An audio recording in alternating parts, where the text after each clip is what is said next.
Welcome to Tamil talkies .net. இன்றைக்கி நம்ம திரைவிமர்சன நிகழ்ச்சியில் இயக்குனர் சிவ நிறுவன இயக்கத்தில் வெளியே வந்திருக்கிற இருமுடி படத்தை பற்றி பார்க்க போகிறோம். இருமுடி இந்த படத்துடைய கதையை பற்றி பார்த்தோம்னா, இந்த படத்தில் ஹீரோ கொஞ்சம் வாழைத்தோப்பு வச்சுருப்பார், ஒரு லோடு ஆட்டோ ஒன்று ஓட்டுறாரு. இவருக்கு ஒரு வித்தியாசமான ஒரு குணம் இருக்குது. ஊரில் எந்த பொண்ணுக்கு ஒரு அநீதி நடந்தாலும் அந்த அநீதிக்கு காரணமானவனை எந்த எல்லைக்கும் போய் தண்டிப்பார். அது இவருடைய பிரத்யேகமான குணம். இந்த குணம் இவர் எங்கே கொண்டு போய் நிறுத்திச்சு அப்படின்னு தான் இந்த படத்துடைய கதை. இந்த படம் ஃப்ளாஷ்பேக்கில் தான் ஆரம்பிக்கும்.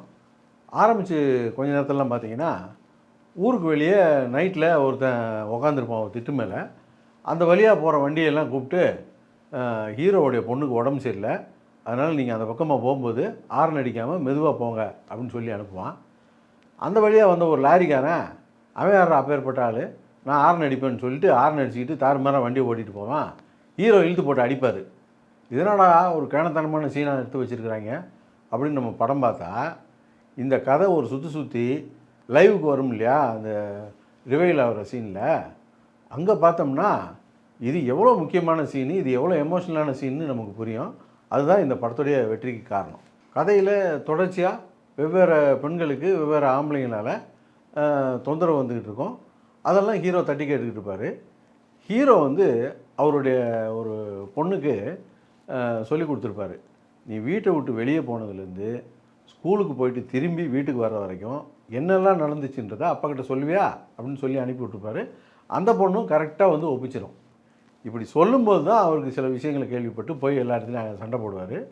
அந்த பொண்ணு ஒவ்வொரு விஷயத்தையும் சொல்லும் போதும் நமக்கு திக்குன்னு இருக்கும், எங்கே போய் வம்பளை மாட்டிக்குவானோ, ஏதாவது பண்ணிடுவானோ அப்படின்ட்டு.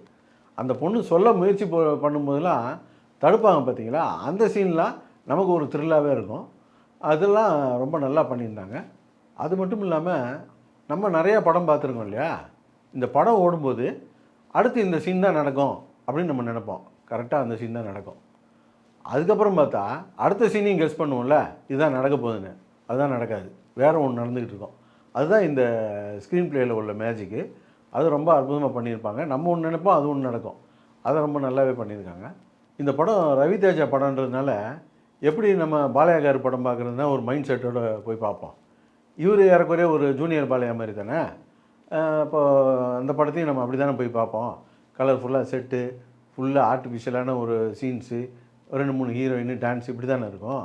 ஆனால் இந்த படம் முழுக்க யூடியூப் ஷார்ட்ஸ்ல 3 நிமிஷம் வரைக்கும் தான் வீடியோ போட முடியும். முழு வீடியோவை பார்க்க சேனலுடைய பேருக்கு கீழே இருக்கிற லிங்கை கிளிக் பண்ணுங்க.